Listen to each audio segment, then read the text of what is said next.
नमस्कार साथियों, आपका हार्दिक स्वागत है हमारे नए YouTube प्लेटफॉर्म पे। हम आज आपके बीच में नए YouTube प्लेटफॉर्म लॉन्च कर रहे हैं जिसका नाम होगा मरु ज्ञान क्लासेज। हम इस YouTube प्लेटफॉर्म के माध्यम से आपके लिए अच्छा कंटेंट प्रोवाइड करने की कोशिश करते रहेंगे हमेशा। और ये जो हमारा YouTube प्लेटफॉर्म है, विशेष तौर से राजस्थान में जो प्रतियोगिता परीक्षाओं की तैयारी करने वाले छात्र और छात्राएं उनके लिए रहेगा। और जिस एग्जाम में जीके का पोर्शन रहता है उसके लिए विशेष तौर से टारगेट रहेगा। राजस्थान के सभी एग्जाम में हम आपको पता है कि क्या जीके पूछा जाता है। यह टारगेट विशेष तौर से रीट एग्जाम में जो किया था उसके लिए भी रहेगा। मुख्यतः ये जो टारगेट बना के अपन चल रहे हैं ये सीटी एग्जाम को लेकर चल रहे हैं। पटवार में रहेगा राजस्थान पुलिस की बड़ी वैकेंसी आपको जल्दी देखने को मिलेगी। और नवंबर में और किसका आरएस का पेपर है, तो आरएस में भी आपको यहाँ से क्वेश्चन देखने को मिलेंगे। एलडीसी की एग्जाम है वो भी देखने एक आपको वीडियो कौन सी देखने मिलेगा, ग्राम सेवक का नाम चेंज कर वीडियो का विलेज डेवलपमेंट ऑफिसर। सीटी ग्रेजुएशन के बाद में जो सबसे बड़ी भर्ती अभी राजस्थान में साफ साफ आपके सामने टारगेट है वीडियो विलेज डेवलपमेंट ऑफिसर। तो आपको सबसे पहले सीटी पात्रता परीक्षा पास करनी अवश्य रहेगा। आलोक राज जी ने साफ साफ बोल दिया है कि इस बार पेपर का लेवल थोड़ा हाई रहेगा, तो अपन डीप लेवल लेके चलेंगे इसका थोड़ा, ठीक है। बात विशेष तौर से राजस्थान सीटी एग्जाम के लिए जो सीटी एग्जाम रहेगा अपना 10+2 कौन सा रहेगा, 10+2 और रहेगा एक कौन सा ग्रेजुएशन वाला। इसको टारगेट लेके अपन चल रहे हैं, ठीक है। इसकी अक्टूबर माह में आपको एग्जाम देखने को मिलेगा और इसको कहाँ मिलेगा, दिसंबर महीने में देखने को मिलेगा। दिसंबर महीने के फर्स्ट वीक में और अक्टूबर मध्य में जाके आपको एग्जाम कंफर्म देखने को मिलेगा। तो आप हमारे यूट्यूब प्लेटफॉर्म पर तब तक हमारे साथ जुड़े रहिए। और जो राजस्थान में अभी जो पीएसआई है, राजस्थान सब इंस्पेक्टर की जो भर्ती है, जो अभी निरस्त सुप्रीम कोर्ट ने जिसको निरस्त कर दिया गया, उसके वापिस एग्जाम होने वाले हैं जो सितंबर महीने में रहेंगे। तो उसके लिए भी जो जीके का पोर्शन आ रहा है वो भी आप उसके रिगार्डिंग हमारे यूट्यूब प्लेटफॉर्म से आप देख सकते हो। विशेष तौर से बात है सीटी सिलेबस को लेकर, तो इसमें आपको Rajasthan GK plus India GK, Indian GK ये आपको देखने को मिलेगा। और जाके बाकी सब्जेक्ट है math, reasoning, Hindi, English, computer science, ये सारे सब्जेक्ट भी आपको रहेंगे। पर विशेष तौर से मैं अभी यहाँ टारगेट लेके चल रहा हूँ, वो लेके चल रहा हूँ मैं इंडियन जीके का। किसका लेके चल रहा हूँ, इंडियन जीके का। बात करूं राजस्थान के जो बच्चे उनका इंडियन जीके वास्तव में वीक रहता है। मैंने काफी सारे बच्चों से मुलाकात की है, राजस्थान जीके उनका बहुत अच्छा रह रहा है, पर वो कहीं ना जाके जो कंपटीशन पेपर देने जाते हैं एग्जाम का, वहां जाके इंडियन जीके में मात खाते हैं। तो अपन लेके चले इंडियन जीके। इंडियन जीके में फर्स्ट पोर्शन लेके चला इंडियन की ज्योग्राफी, इंडिया की ज्योग्राफी, भारत का भूगोल अपन लेके चल रहे हैं। भारत का भूगोल से हम आज आपके सामने हमारी पहली क्लास प्रोवाइड करा रहे हैं। अगर आपको किसी क्लास में थोड़ी बहुत त्रुटि लगे तो हमें जरूर कमेंट करके बताइए हमारे यूट्यूब प्लेटफॉर्म पे, ताकि हम उस कमी को दूर कर सकें। बाकायदा हम आपकी जो बताई गई बात है वो कमी दूर करने की हम प्रयास करेंगे। सबसे पहले अपन बात करें भारत का ज्योग्राफी। भारत का ज्योग्राफी पहला पोर्शन था भारत की स्थिति और विस्तार, भारत की स्थिति और विस्तार।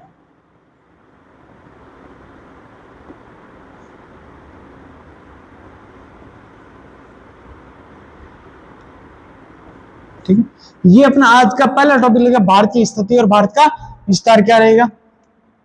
देखो भारत की स्थिति और भारत का विस्तार क्या रहेगा, ये अपन तीन तरह से पढ़ सकते हैं। कितनी तरह से पढ़ सकते हैं, तीन तरह से। पहली बात भारत की स्थिति किसके आधार पर, अक्षांश के आधार पर, कि भारत की अक्षांश के आधार पर क्या स्थिति रहेगी। दूसरा पढ़ेंगे भारत की देशांतर के आधार पर क्या स्थिति रहेगी, देशांतर के आधार पर।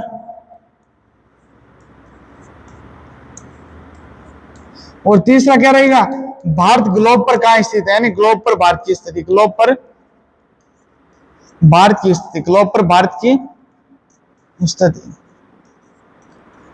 ये अपन 3 पॉइंट लेके चलेंगे, ग्लोब पर भारत की स्थिति, ठीक है।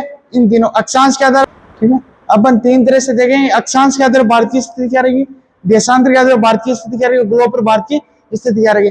पहला टॉपिक हम लेके चलेंगे भारत की स्थिति अक्षांश के आधार पर कहां पर है, कि भारत में जो अक्षांश और देशांतर। पहले मैं एक बात बताना चाह रहा हूं आपको कि भारत में देखो ये आपका ग्लोब रहेगा, ग्लोब में जो आपको रेखाएं दिखाई देगी, जो ये वाली रेखाएं हैं, ये जो रेखाएं इस तरह से आपको दिखाई दे रही है आडी पड़ी हुई लाइनें, ये आपकी रहेगी अक्षांश। कौन सी रहेगी, अक्षांश। ये अक्षांश होगी। और जो आपको दिखेगी यहाँ पर ये सॉरी, ये जो आपको खड़ी हुई लाइनें दिखाई दे रही, लंबवत लाइनें जो दिखाई दे रही, ये हमेशा रहेगी देशांतर। क्या रहेगी? देशांतर। आप वैसे भी याद रख सकते हो, अगर अक्षांश का ये डंडा ऐसे निकल रहा है तो ये वाली लाइनें क्या होगी? अक्षांश होगी। और देशांतर का ये देशांतर ये चल रहा है तो ये वाली लाइनें क्या होगी? देशांतर। कैसे भी याद रखना है, याद होना चाहिए अपने, ठीक है। तो ये अक्षांश रहेगी, देशांतर। पहला अपन लेके चले कि अक्षांश के अंदर भारत की स्थिति कहां पर है। ये आपका अक्षांश रहेगा, ये आपका ग्लोब है। ग्लोब में बच्चों यहां आप अपन देखेंगे कि ग्लोब के अंदर यहाँ एक भूमध्य रेखा निकल रही है, यानी इस ग्लोब के एकदम बीचों बीच से एक रेखा निकल रही है जिसे बोलते हैं भूमध्य रेखा। क्या बोलेंगे इसको? भूमध्य रेखा।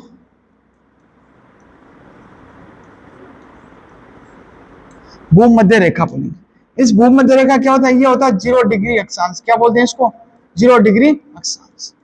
ये जो भूमध्य रेखा 0 डिग्री अक्षांश है, ये जो ग्लोब है अपना, उसको दो भागों में बांट दिया। एक ऊपर वाला ग्लोब आधा भाग ऊपर, आधा भाग नीचे। जो ऊपर वाला आधा भाग रहा है इसको अपन बोलेंगे उत्तरी गोलार्ध। क्या बोलेंगे? उत्तरी गोलार्ध।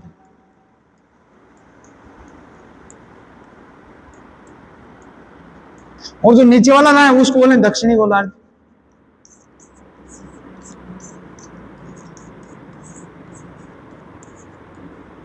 ठीक है। हमें पता है कि जो मैप में अपन देखेंगे ऊपर वाली दिशा उत्तर रहेगी और नीचे वाली दिशा कौन सी रहेगी? दक्षिण। तो ऊपर वाला उत्तरी गोलार्ध, नीचे वाला दक्षिणी गोलार्ध। अब देखना यहां पर अपना भारत स्थित है। कहां पर रहेगा? यहां पर अपना भारत है, ये अपन भारत है। तो भारत कौन से गोलार्ध में आएगा? उत्तरी गोलार्ध।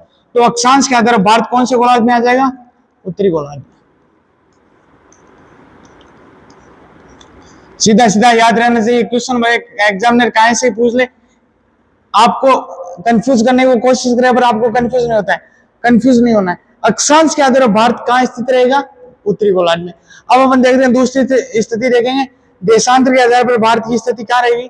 तो देखेंगे, देखो 0 डिग्री देशांतर, 0 डिग्री अपन ने अक्षांश देखा, उसी तरह 0 डिग्री क्या देखेंगे अपन? 0 डिग्री देशांतर। ठीक है, ये 0 डिग्री देशांतर रहेगा अपना। यहां पर रहेगा 0 डिग्री देशांतर, 0 डिग्री देशांतर। ये भी ग्लोब को दो भागों में बांट रही है। ये रहेगा पश्चिमी गोलार्ध, यह रहेगा आपका पूर्वी गोलार्ध।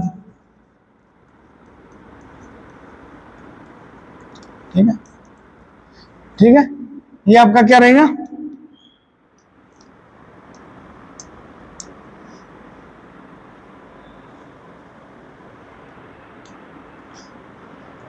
ठीक। अब भारत कहां स्थित है? भारत रहेगा यहां स्थित। तो अक्षांश देशांतर या भारत कहां रहेगा? भारत कहां रहेगा?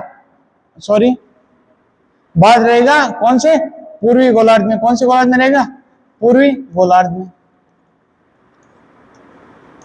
पूर्वी गोलार्ध में भारत रहेगा। तो देशांतर कहते हुए कहां से रहेगा? पूर्वी गोलार्ध। अक्षांश के हिसाब से रहेगा उत्तरी गोलार्ध और देशांतर के हिसाब से कहां रहेगा? पूर्वी गोलार्ध में रहेगा। ठीक है। अब ग्लोब पर भारत की स्थिति देखें कि ग्लोब पर भारत कहां पर है। देखो ग्लोब पर मैं देखूंगा तो ये भूमध्य रेखा आ गई, इसी तरह आ जाएगी, इसी तरह ये बीच में शायद देशांतर आ जाएगा। आएगा नहीं आएगा? ये आएगा अक्षांश, ये आएगी भूमध्य रेखा, ये आएगी देशांतर। इन दोनों को मिलाकर अपन देखें तो अक्षांश के आधार पर कहां था? उत्तरी गोलार्ध में। और देशांतर के हिसाब से कौन सा? पूर्वी गोलार्ध में। तो भारत यहां रहेगा। क्या रहेगा? यहां पे रहेगा। तो ग्लोब पर भारत की स्थिति कौन सी रहेगी? उत्तरी पूर्वी गोलार्ध। कौन सा रहेगा? उत्तर पूर्वी गोलार्ध में।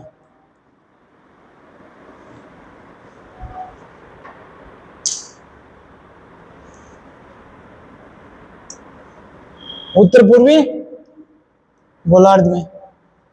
ठीक है, देखो ये स्थिति आपको पता होना चाहिए, हमेशा रहेगा। अक्षांश आएगा तब उत्तर दिशा होगी और जब देशांतर आएगा तो कौन सी दिशा होगी? पूर्व दिशा होगी। ठीक है, अब देखिए अब भारत का मानचित्र। भारत के मानचित्र में अपन बात करें अक्षांश और देशांतर की, तो भारत का अक्षांश और देशांतर विस्तार कौन सा है? भारत का, अपन इसमें देखेंगे भारत का अक्षांशीय विस्तार, भारत का अक्षांशीय विस्तार और देशांतरीय विस्तार।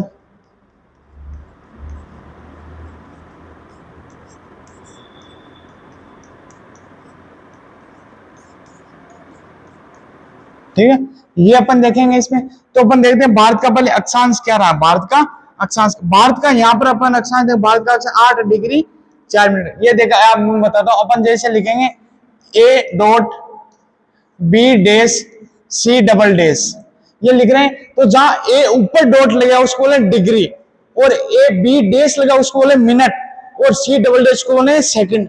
अब मैं एक चीज होता है, एक डिग्री में कितना, एक डिग्री में कितने मिनट होते हैं? 60 मिनट। कितने मिनट होते हैं? 60 मिनट। या मैं ऐसे बोल सकता हूँ, एक डिग्री में 1 घंटा होता है। ठीक है, तो 8 डिग्री 4 मिनट। अक्षांश, जब भी भारत का आप अक्षांश लिखोगे तो दिशा आएगी उत्तर। इसी तरह यहाँ पर अक्षांश आएगा 37 डिग्री 6 मिनट। ठीक, आ गया। अब अपन देखेंगे कि भारत में ये आ गया, तो ये आ गया उत्तरी अक्षांश। कौन सा आएगा बच्चों? उत्तरी अक्षांश। ठीक है, अक्षांश जब भी आएगा दिशा कौन सी आएगी? उत्तर। तो उत्तरी अक्षांश, ये भी आएगा उत्तरी अक्षांश। ध्यान रहेगा, भारतीय विस्तार कितना रहेगा? 8 डिग्री 4 मिनट उत्तरी अक्षांश से लेके 37 डिग्री 6 मिनट उत्तरी अक्षांश से रहेगा। इसी तरह अपन भारत का देशांतर देखेंगे। भारत का देशांतर देखने के लिए देखो, यहां पर रहेगा 68 डिग्री 7 मिनट, 68 डिग्री 7 मिनट पूर्वी देशांतर, पूर्वी देशांतर से लेके क्या रहेगा? 97 डिग्री 25, 97 डिग्री 25 मिनट पूर्वी देशांतर, पूर्वी देशांतर, ये भारत का रहेगा। ठीक है, अब देखो मैं बात करता हूं यहां पर कि भारत का अपने अक्षांश देख लिया, भारत का अक्षांश देख लिया, भारत का देशांतर देख लिया। आप एक बार इसका स्क्रीनशॉट लेना चाहो तो आप स्क्रीनशॉट ले सकते हो। ठीक, देखो अब बात करूं भारत का अक्षांश और भारत का अक्षांश विस्तार और देशांतर विस्तार कितना? 30 डिग्री। अक्षांश विस्तार भारत का कितना आएगा? 30 डिग्री। देशांतर विस्तार कौन सा है? 30 डिग्री। ठीक, अब बात करूं भारत की। भारत में यहाँ पर 8 डिग्री 4 मिनट नहीं था। पहले अपन यहाँ पर एक पढ़ते हैं, भारत का एक निकोबार है, अंडमान और निकोबार द्वीप समूह आता है। ठीक है, तो यहाँ पर निकोबार द्वीप समूह पॉइंट है इंदिरा पॉइंट। कौन सा था? इंदिरा कोल, इंदिरा पॉइंट, इंदिरा, जिसका अक्षांश विस्तार क्या था? 6 डिग्री 45 मिनट।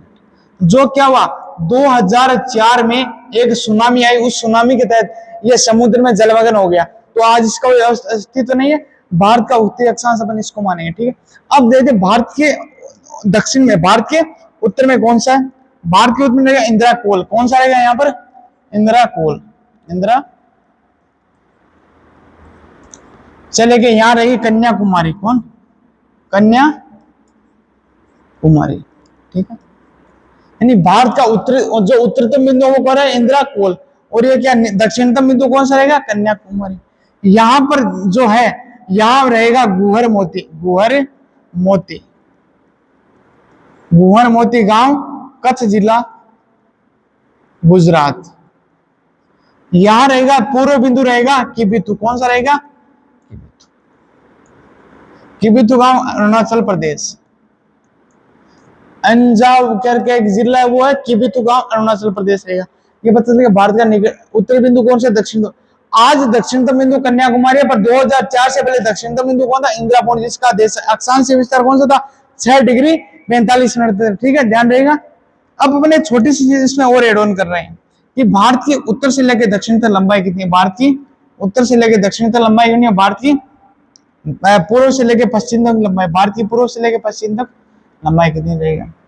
देखना, भारत की उत्तर से लेकर दक्षिण तक लंबाई रहेगी 32-14, कितनी? 32 से 14 किलोमीटर, वर्ग किलोमीटर। ठीक है, किलोमीटर रहेगा। इसी तरह पूर्व से पश्चिम की लंबाई कितनी रहेगी? 29-33 किलोमीटर, 29 से 33 किलोमीटर। ठीक है, उत्तर से लेकर दक्षिण तक बात करूं मैं यहाँ पर भारत की, नॉर्थ टू साउथ की लंबाई कितनी रहेगी? 32 से 14 किलोमीटर। याद रखने का एक तरीका है कि सिंपल सी एक ट्रिक है, आप उसको भी याद रख सकते हो। कि 32 14 अपन कैसे लगेंगे, 1 2 3 और पीछे क्या लगा देंगे 4, ठीक है। कैसे भी याद रहे, याद रहना चाहिए। और लेके बात करें ईस्ट से लेके वेस्ट तक, तो लंबाई क्या रहेगी 29 33, यानी 2933 किलोमीटर। इसको भी याद कर सकते हैं, 3 गुणा 3 कितने होते हैं 9, और 3 कितनी बार आए हैं 2 बार। तो कैसे भी करके याद रखना, याद होना चाहिए, अपने याद रहेगा ये सारी बातें। इसका भी आप स्क्रीनशॉट ले सकते हो, ठीक है। अब देखो एक बात ध्यान रखना, भारत राज्य में भारतीय मध्य से होकर रेखा गुजर रही है, जिसे बोलते हैं कर्क रेखा। क्या बोलेंगे, कर्क रेखा। एक भारत में यहाँ पर रेखा जो 5 राज्यों से गुजरे उसे होता है भारतीय मानक समय रेखा, ठीक है। उसका भी अपन इसमें लेके चलेंगे। देखो ये जो है अपना भारत का मानचित्र, यहां पर अपने एक जो गुजरात राजस्थान मध्य प्रदेश छत्तीसगढ़ झारखंड वेस्ट बंगाल त्रिपुरा और मिजोरम से होकर एक रेखा गुजर रही है। इस रेखा को अपन बोलते हैं कर्क रेखा। कौन सी रेखा बोलेंगे, इस रेखा को अपन बोलते हैं कर्क रेखा। कर्क रेखा, कर्क रेखा का निर्देशांक कितने जाएंगे 23.5 डिग्री उत्तरी अक्षांश। मैंने बोला था कि जब भी अक्षांश आएंगे तो कौन सी दिशा बोलेंगे, उत्तरी अक्षांश। जैसे बात करूं अपने राजस्थान की, किसी बात करेंगे अपन राजस्थान, राजस्थान का क्या रहेगा 23 डिग्री 3 मिनट उत्तरी अक्षांश से लेके 30 डिग्री 12 मिनट उत्तरी अक्षांश तक रहेगा, नहीं रहेगा। 69 30 से लेके 69 डिग्री 30 मिनट पूर्वी देशांश से लेके 78 डिग्री 17 मिनट तक भारत का रहेगा या नहीं रहेगा, सॉरी राजस्थान का देशांतर विस्तार। तो दिशा हमेशा कौन सी आएगी, पूर्व दिशा आएगी। अरे आएगी नहीं आएगी, ये आपको ध्यान रखना, दिशा हमेशा पूर्व दिशा आएगी। तो देशांतर में और अक्षांश में कौन सी दिशा आएगी, उत्तर दिशा आएगी। ये भारत के कर्क रेखा भारत के 8 राज्यों में से कितने राज्यों में से, भारत के 8 राज्यों में से होकर गुजर रही है, जिसमें पहला राज्य आएगा गुजरात। कौन सा आएगा, गुजरात। दूसरा आएगा राजस्थान, तीसरा आएगा मध्य प्रदेश, चौथा आएगा छत्तीसगढ़, पांचवा आएगा झारखंड, ठीक है। छठा आएगा वेस्ट बंगाल, ठीक है। सातवां आएगा त्रिपुरा और आठवां आएगा मिजोरम। क्या आएगा, ठीक है, आएगा नहीं आएगा, ये आपको ध्यान रखना है। भारत के 8 राज्यों में से गुजर रही है। भारत के 8 राज्य कौन से होंगे, गुजरात आ जाएगा, राजस्थान आ जाएगा, मध्य प्रदेश आएगा, ठीक है, छत्तीसगढ़ भी आएगा इसमें, ठीक है, और झारखंड आएगा। ये देखो वेस्ट बंगाल भी आ रहा है, और ये त्रिपुरा और मिजोरम आ रहा है, ठीक है। ये 8 राज्य भारत के बीचों में से कर्क रेखा इन 8 राज्यों में से गुजरेगी। इसी तरह भारत में एक रेखा और है जिसे बोलते हैं 82.5 डिग्री। कौन सी रेखा बोलेंगे, 82.5 डिग्री, 82.5 डिग्री पूर्वी देशांतर।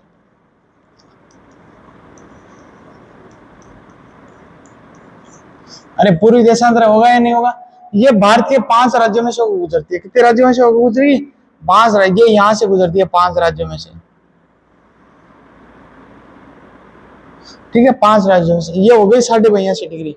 कौन सी रेखा है, 82.5। 5 राज्य कौन से आएंगे, देखो 5 राज्य अपन देखेंगे इसमें। तो एक तो आएगा यूपी। कौन सा आएगा, यूपी आ रहा है, यूपी आ रहा है, सॉरी इसको एक बार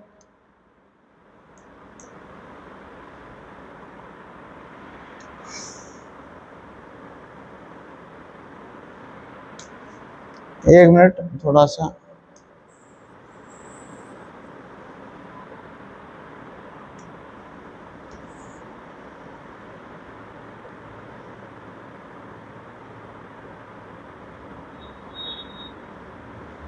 हाँ, ये 5 राज्यों में से गुजरे 82.5 डिग्री। कौन सा, एक होगा यूपी, यूपी दिख रहा है आपको, मध्य प्रदेश दिख रहा है आपको, छत्तीसगढ़ से, ओडिशा से और आंध्र प्रदेश से 5 राज्य। एक होगा यूपी, कौन सा होगा, यूपी।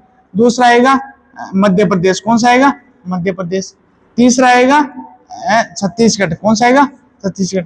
चौथा आएगा उड़ीसा, क्या आएगा, उड़ीसा। और पांचवा क्या आएगा, आंध्र प्रदेश, ठीक है।